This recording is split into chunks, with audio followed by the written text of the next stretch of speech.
Rusija i Ukrajina rat, najnovije vesti.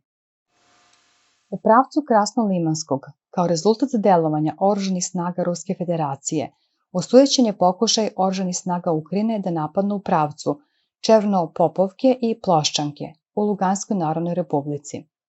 Vest je objavilo Rusko ministarstvo odbrane.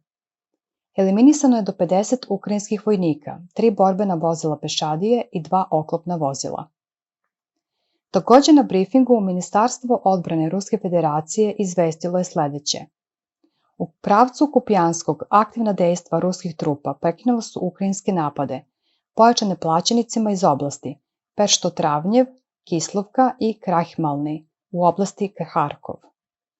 Više od 120 ukrajinskih nacionalista, 2 tenka, 3 borbena oklopna vozila i 7 vozila uništeno je u Donjeckoj narodnoj republici. U oblasti Avdejevka, Donjecke narodne republike, uništen je američki kontrabaterijski radar. Avijacija, raketne snage i artiljerija pogodili su 9 komandnih mesta oružanih snaga Ukrajine. Sistemi PVO oborili su za dan 10 neprijateljskih bespilotnih letelica u oblastima Kremenaja, Novokrasnjanka u Luganskoj narodnoj republici i Novotrojicki, Maksimovka, Olginka i Ugledar u Donjeckoj narodnoj republici.